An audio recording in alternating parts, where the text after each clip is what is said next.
The New York Times is getting some backlash for its apparently glowing review of controversial Twitch streamer Hasan Piker. The Times initially headlined its profile, "A Progressive Mind in a MAGA Body," with the subhead reading, "Hasan Piker pumps iron." He's got to tell them that, like, you need to stop, like, they have to be more critical, because if they're not more critical, everybody is going to think that it's like a coordinated thing. Like, it's almost like basically they're doing him a disservice by being so uncritical. Likes weapons and wears pearls. His brand of masculinity has won him many fans online and has been a useful vehicle for his politics. Times, however, apparently changed that headline to read, "A progressive mind in a body made for the manosphere." Piker, as some of you may know, has said some contentious things in the past. He once suggested that he didn't, quote, have an issue with Hezbollah. Piker also said the U.S. deserved the 9/11 attack, something the New York Times did note in the piece. The Times' profile. I feel like all of that is not even close to as bad as interviewing a Houthi terrorist and then saying we support you at the end of it. Like, it's one thing to interview the Taliban or ISIS or whatever. I don't think that's a big deal. I think it's fine. But after watching the interview myself, because I originally defended this, I defended him doing this a lot. And I said, well, you know, journalism, it's going to get messy in some cases, and that's fine. But the fact is that if you're glazing, no, I was just, I don't know, like, I guess I was being naive. But I assumed that he didn't glaze the terrorist. It turns out I was wrong. While touched on the fact that Piker gets... I did, I was wrong. There's a line, yeah, find Asmongold, you get it. Yes, you're wrong a lot. I know, but here's the difference between me being wrong and other people being wrong. You hear about me being wrong from me.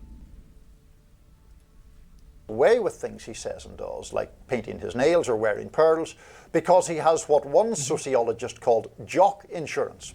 In other words, his masculine gender capital gives him leeway to do and say outside-the-box things.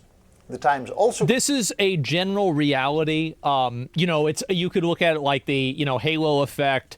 If somebody's attractive or good looking or whatever, they're more positively received in a general sense. You see this all the time. If Luigi Mangione looked like me, there wouldn't be any girls crying for his removal. They'd be crying to have him executed, okay? So that's just how it is. And so it's an obvious truth, right? People are going to like you if you're attractive, and they're going to hate you if you're not. That's life. Conceded. And I think also attraction is only one component to it. Like, for example, a lot of dictators and terrorist leaders, they've got a lot of riz. They do. They're really charismatic. They're very likable people. They're extremely charismatic. Look at Che Guevara in interviews. Bro, this guy's, oh my God, bro, this guy's cool. This guy's super cool. Yeah, that's it. They're smart. Yeah, they're smart. That's stupid. Exactly, and I think it's very persuasive. Extremely persuasive. Is due to the fact that he's, quote, a very handsome man. Lucky him. Reactions abounded on X. Journalist Mary Catherine Ham wrote this: "I kind of love that gushing media coverage of Hasan has to apologize for the fact that he's good looking and fit. Like, don't worry, although he looks like he's seen the inside of a gym. Bad. That's right coded. He's a shill for..." Why is it that... I don't understand how this is a winning proposition to create the narrative that people that are in shape and attractive and healthy are right-wing. Like, why, how did you think that creating this narrative was a good idea? This is like the worst idea that you could possibly have. It's true? It doesn't matter if it's true. You don't say it. You should be like, no, it's not true. You never say it. After socialism and murders terrorists, which is good. Meanwhile, journalist Mehdi Hasan wrote on Blue Sky, "I'm glad the New York Times profiled Hasan Piker, but calling his use of the word genocide to describe Gaza extreme is insane. Some of Israel's top Holocaust scholars are calling it a genocide, as are Amnesty and Human Rights Watch. Absurd from the NYT. So, this profile, I think, was... So it's vocabulary, right? I mean, I you know, okay. Is interesting and flawed in a variety of ways. It was very glowing toward Hasan Piker. The author seems to have a crush on this guy. It just... This is even a, like, this is the Hill. Even he's saying it. The glazing is insane. What makes you think your opinion on this matters? The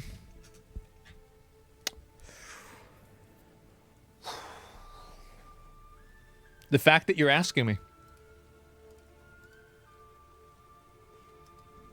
Described, yes, he's a good-looking man who works out. Congrats to him. It was that point over and over and over again. Like, that's shocking. Also, it's kind of weird, the initial framing that, like... A MAGA body, that part. Right, liberals are trying to manifest the idea that only conservative people... Work out. I'm not even sure that on It's average... so stupid. Like, why would you even do that? If you went through the entire country, that conservative people are going to be in better shape than liberal people. That might probably breaks down by income level and a bunch of other things. And urban, rural. Well, if it does break down on income level, then it would make sense because people of higher incomes are, in my understanding, more conservative on average. So there's probably a correlation here, but I don't think you should leverage that. And all that. There is something true, however, to the fact now that, I mean, I've seen plenty of articles in like ridiculous liberal publications being like, do you like working no Age? ridiculous Yeah, I'm thinking about liberal Age. publications, Robbie? What's that? I was thinking like Jezebel type place. I don't even know if Jezebel's still in operation. Something like that. Like, working out is right-wing coded, and are you a secretly... Dude, I'm so glad that that era of internet discourse is dead. I am. That was the dumbest era of discourse on the internet that we've ever had. It was so brain dead, pointless, stupid, like weird. I'm so happy about this. A fascist if you work out. There has been a lot of that discourse in pure brain rot, now, exactly. So I see where they got this idea. It was an ideology that was completely created by Karens. Yeah, but it's not true. That's correct. That working out is somehow right-wing coded. It's so stupid. Look, I don't actually pay very much attention to Hasan Piker. He is a big deal on Twitch. He's very, very left-leaning, like extremely socialist, extremely anti-Israel. I didn't know, one thing I learned from he doesn't reading like this piece, Israel. which I didn't know, but maybe everyone knows, is that he admits to being a Nepo baby. He got his start. I assumed he just like emerged naturally on playing video games on Twitch the way a lot of people does. But no, Cenk Uyghur's his uncle. Right, and gave him a job. I don't think that matters. In Hasan's credit, and I know people get mad about this, but I do try to be fair. Nobody can gain and maintain popularity on Twitch because they are friends or they know somebody else who's popular. There are people who are friends with other people that are popular that do not maintain that relevancy to any degree. It doesn't matter on Twitch. Maybe it mattered with him being on the Young Turks or whatever, but ultimately growing and building an audience on Twitch is something that, like, I mean, you can look at somebody like you know, I don't want to be mean, right? But we're just going to use an example. Look at Frogan, right? You can have all the nepotism in the world, but sometimes it just doesn't hit. With the Young Turks. Which, you know, that's fine. I like Cenk Uyghur. Right. I mean, nothing wrong with that. He just didn't emerge totally out of nowhere. Right. Everybody. Few people do. Is connected to somebody else. What did you make of the piece? So I found it an interesting piece. I found it kind of curious because I, like you, I'm aware of that he exists, right? But you know, obviously I'm not on Twitch on a regular basis listening to his 8 hours of gaming and commentary while he's on Gaming? there. To me, in terms of the politics of what he said, which seems to be exercising the right a lot, you know, some of the things that he is being lambasted for seem to me to be sort of clumsy wordings of legitimate arguments. So, for example, on the Gaza thing, he's talking about the fact that he believes essentially that the Israeli response to October 7th has been so brutal that it can't be justified regardless of exactly what happened on October 7th. He regards it as disproportionate whether or not there were Israeli... I think this is a fair analysis, by the way. I don't think that it's all encompassing. Like, for example, like interviewing the Houthi terrorist is like just not defensible in any way.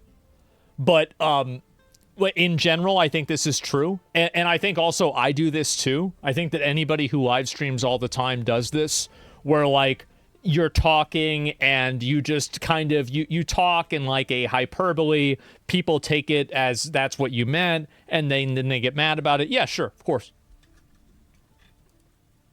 People raped on October 7th or not. That is not something I would say. I don't think it is wise or sensitive to get into that whole debate about, you know, well, if people were or weren't raped, that changes or doesn't change the equation.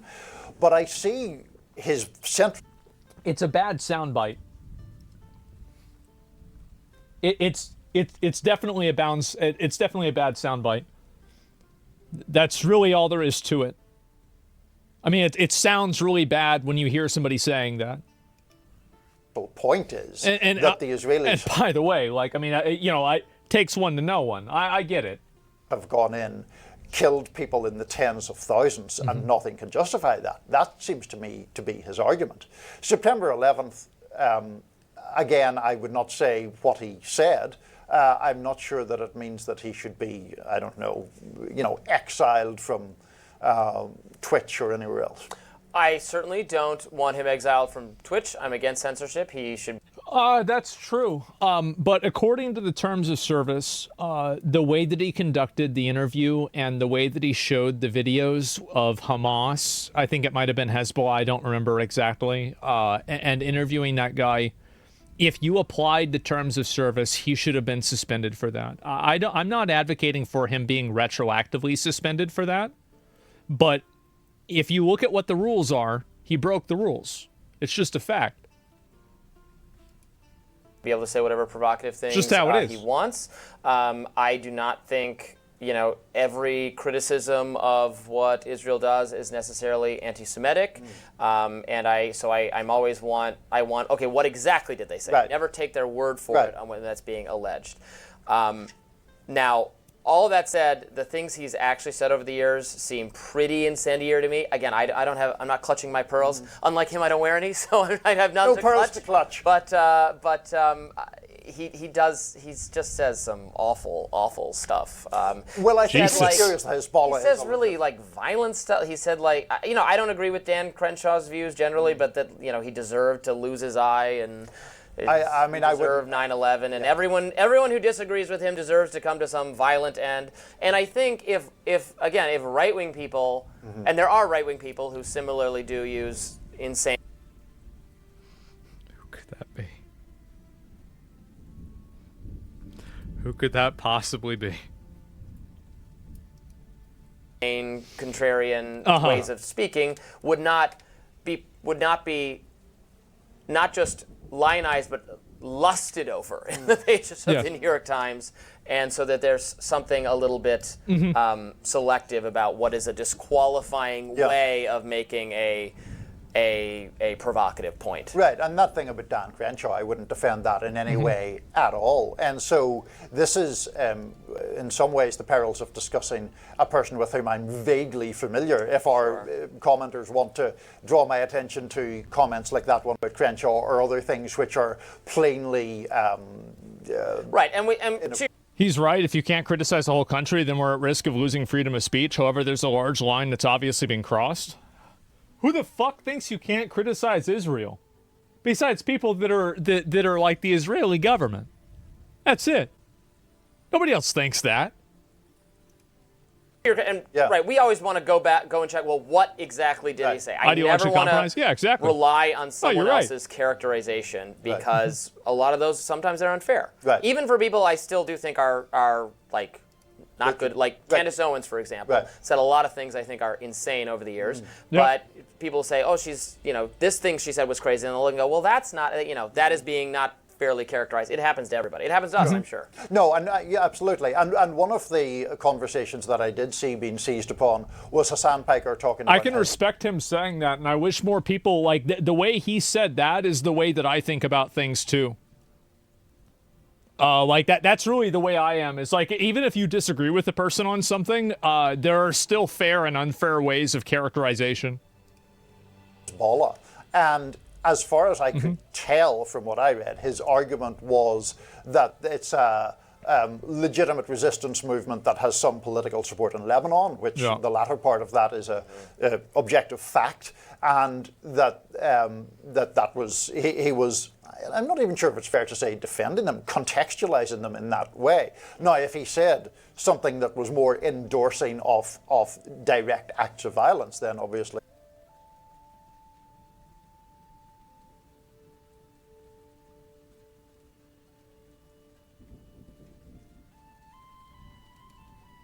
I wouldn't defend that.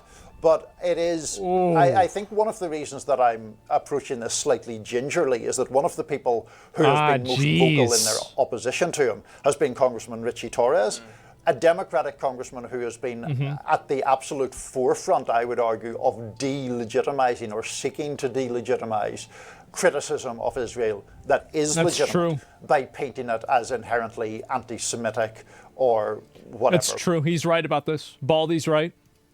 Pro-terrorism. And so, to your point about not taking people's word for it, I'm highly reluctant to take Richie Torres' word for it. He did say it doesn't matter if effing rapes happened on October 7th. That's a pretty awful way to put it, I think. It is a pretty awful way to put it. I mean, you're just so wrapped up on your ideological commitment that, what Israel is doing is wrong, that you have to say, well, don't pay attention to that or whatever. Yeah, I mean, look, those words are awful. They are part of a larger discussion, but I don't think you should say those words. His argument is the Israeli response was so brutal that it would not be justified even if there were rapes. There's so many other things he says that I actually think that this is an incredibly reasonable and sound and even-handed explanation of what was said.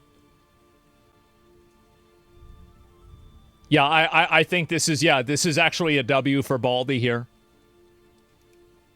I can't even repeat on this show because they're so expletive. For being very fair, which is it's overly reasonable. What you can do on Twitch, but not on our show. Yeah.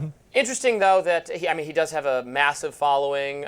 He's part of the alternative media ecosystem, and gets a lot more attention for himself. And probably that's what the New York Times was trying to look at. How can, again, it's another Joe Rogan of the left kind of situation. How can we have an appealing, have someone who speaks to young people and has a massive audience that's not totally right-wing branded or vibe-based as the Joe Rogan and Theo Vons and all those people are. But right. And then in the piece there was this argument about whether the reason why a lot of people they're having a hard time finding, quote, Joe Rogans of the left is because the viewpoints that they have aren't popular. That's the reason why. And so Joe Rogan is Joe Rogan because of his popularity and his fame and his notoriety. The fact is that these viewpoints that are being pushed by like a very small, very militant group of people on the internet, but they don't represent a larger audience. And you see that in audience discrepancies as well. That's why, for example, you can have like the, left-wing versus right-wing like dichotomy of, like popularity. Maybe the reason why there's a lot more right-wing people that are popular online is because there's more people that are right-wing that are online. So it's harder to have a, base of operations in a place where you're outnumbered. I mean, it's common sense. There is, in fact, too overtly political, I don't know what to say. Obviously animated by politics in a way that Rogan isn't, and so does that limit his appeal in a way that Rogan's appeal is less limited. And he works out. Amazing. There we go. Astonishing. Up next, the Trump administration lashes out at Amazon, calling the company hostile for... Yeah, it's crazy. I did see the article, and I do think it's kind of funny to see these articles get put out there. The woke left don't want a Joe Rogan. Well, I don't really know. Like, what I'm saying is that, like, I understand Joe Rogan is the left, and the left left him. I get that. I understand that. I'm not trying to go and push that. But my point is that the reason why you don't have like a woke voice that's like extremely popular in a mainstream way, the reason why is because the ideas aren't popular in a mainstream way. When you constantly take the side of the 20 in an 80-20 argument, you're not going to get an audience of the 80. That's just common sense. And so that's the reason why a lot of these people don't catch on and they're not popular. It's because they're constantly trying to defend and run defense for ideas that are just fundamentally incongruent with reality. And I think that's the big problem that they have. Isn't Gavin Newsom trying to be that voice? Yes, he is. And I think that not only is he not gaining ground with right-wing people, I think that he's also losing ground with left-wing people at a faster rate. Now, I think that he's alienating them because he was the guy that was using the words Latinx. So, like, a lot of people are stupid and they're not stupid. It's very, very weird paradox that you can talk about. But people are both. And the Latinx, yeah, exactly, right? And so one thing that I think a lot of people are good at is being able to sense inauthenticity. And I think that, like, you can use a couple of examples of this. You can look at certain streamers that feel like, you know, they're, I guess what you would call like industry plant or something like that. And people just don't have any sort of respect or attention for it at all. You could also look at cases where it's certain candidates that are running for public office that they don't really feel authentic or legitimate at all. And so people just don't like them. And there's all of these examples. I don't want to list names of streamers, okay? I don't want to do that. I mean, everybody's going to have their own separate list. But the point is that whenever you have somebody, and this is the reason why I think that, like, the whole argument of, like, oh, Trump, like, you know, is a felon and all this, like, fell apart. It's because any reasonable person can see that there's, like, very clearly a bias when Hunter Biden is playing GTA online in real life, but he's not in jail. But we want to have Trump be in jail. No. Like, that to me is a non-starter. No, you don't care about the law, you don't care about the rules, you don't care about any of that. You just care about doing it to the people that you don't like, right? It's already biased. Yeah, I don't want to hear it. Both can be criminals. Yeah, but if they're both not prosecuted and treated the same way, then it doesn't matter. A rule, when it's not applied to everyone, isn't a rule, it's a weapon. And so when you see people that are applying a rule to one group of people, but not another group of people, the respect for that rule gets destroyed. And so that's the reason why people don't care about that kind of stuff. And Hunter Biden is not important. Exactly. Doesn't that make my point even stronger? That this is a person that's not even relevant, that's not even important, and even he's being protected. If Hunter Biden was a working class black guy, where would he be right now? Where would he be? Jail. Everybody knows, and everybody knows it. Every single person in this chat fucking knows it. And the only reason why he's not is because he's the president's son. That's the reason.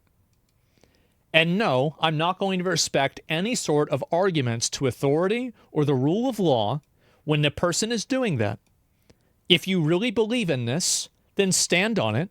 You don't, because you don't believe in it. Therefore, I don't believe in it, and I don't respect it either. Don't let people use your own virtue against you.